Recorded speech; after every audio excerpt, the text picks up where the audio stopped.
ఈ రోజే డౌన్లోడ్ చేయండి, మీ ఫేవరెట్ షోస్ చూడండి. ఇండస్ట్రీలో చాలా మంది హీరోస్తో మీరు ఇన్ని సంవత్సరాలుగా పనిచేస్తారు కదా, ప్రతి ఒక్కళ్ళు ఒక క్వాలిటీ నాకు చాలా ఇష్టం అని అనుకుంటారు కదా. అలా మీకు ఇష్టమైన హీరోస్ ఆర్ హీరోయిన్స్ ఎవరైనా కూడా ఇండస్ట్రీ పర్సనాలిటీస్ వాళ్ళ నుంచి మీరు నేర్చుకున్న క్వాలిటీ ఇది నేర్చుకోవాలి వాళ్ళల్లో, అది చాలా మంచిదమ్మా అని. ఫస్ట్ రజనీకాంత్ గారి నుంచి చూద్దాం. ఆ రజనీకాంత్ గారు ఎంత ఏజ్, ఆయన 74, 75 అలా వస్తున్న మనిషి. మేము మాట్లాడుతుంటే ఆయన ఎంత ఉన్నారు అంటే వీళ్ళిద్దరు గొట్టంగాళ్ళు మాట్లాడితే నేనేదేంటి అది కాకుండా చెప్పండి అంటే మా కూడా చెప్పాలి అంటే అసలు అంటే ఒక మనిషిని నేర్చుకుంటానికి ఎంత తాహత పడుతున్నాడు చూడు, అద్భుతం అనిపించింది. అలా అప్పుడు ఏంటంటే ఓహో మనం ఇంత నేర్చుకోవాలని సత్యాన్ని ఆయన దగ్గర నేర్చుకోవాలి. ఏదైనా వినగలగాలి, ముందు మాట్లాడటం ఆయన దగ్గర ఇంకో రెండోది ఏంటంటే చిన్న మనిషి వచ్చాక కనుక ఆ వయసులో లేచి చేయిస్తున్నారు. ఆయన ప్రతి మనిషి ముందు అందరిలో భగవంతుడు చూస్తాడు. ఓకే, నెక్స్ట్ చిరంజీవి గారు మనకి ఏంటంటే మేము సినిమా చూడటమే అన్నయ్య సినిమా స్టార్ట్ చేసుకున్నాం. చాలా మందికి అంతే ఆయనే. అలాగా సినిమా షూటింగే జోగుదొంగ షూటింగ్ ఫస్ట్ షూటింగ్ స్టార్ట్ చేసాం. అట్లాగే అన్నయ్య తోటి చాలా అనుబంధం. మాకు ఒక చిన్న ఇన్సిడెంట్ తప్పకుండా.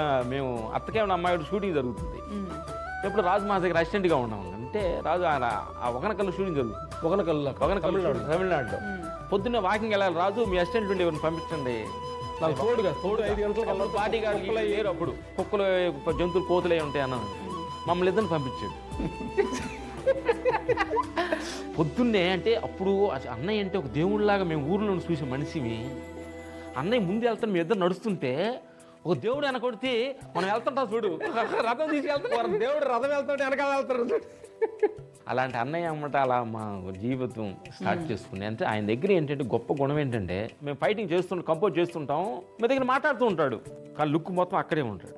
స్టార్ట్ అనగానే టక్ చేస్తారు. అన్నయ్య అప్పుడు అడిగా నేను, అన్నయ్య ఇప్పుడు మీరు సరదాగా మాట్లాడుకుంటున్నారు కదా, నేను చెప్పగలను ఇప్పుడు మీరు ఎలా చేశారని అడిగాం కూర్చున్నప్పుడు. కాదురా మాట్లాడేది వీళ్ళు, నేను ఏం చేస్తానో నా మైండ్ మొత్తం అక్కడే ఉంటుంది. అట్లాగే మనం చేస్తున్న పని మీదకి 100% అపోర్ట్ పెడితే ఈరోజు ఆయన 70 సంవత్సరాలు వచ్చినా కానీ నెంబర్ 1 స్థానంలో కుర్రోళ్ళతోటి పోటీగా మీసాలు పిల్ల బాగున్నా సాంగ్ ఆడుతున్నాడంటే సక్ సాంగ్ ఆడుతున్నాడంటే ఆయన పని మీద ఉన్న రెస్పెక్ట్ ఇది అన్న దగ్గర నేర్చుకున్నది.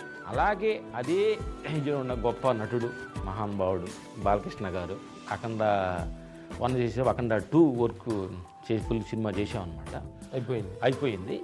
మేము జార్జియా షూటింగ్కి వెళ్ళాం. క్లైమాక్స్ ఒక 1 మంత్ అక్కడ అద్భుతం అని తెలుసుకుంటే అక్కడ అంటే ఒక చలి ఎక్కువ ఉంది, మంచు కొండల మధ్యలో ఉన్నాం. అక్కడ మేము 2-4 కోట్లు వేసుకొని చెవులు పెట్టుకొని చాటుకొని యాక్షన్ ఉంటే అక్కడంటే బాబుకి ఏంటంటే సివిలేషన్ ఉంటుంది సార్, ఎలా చేస్తారు అనేది మాకు టెన్షన్గా ఉన్నాం.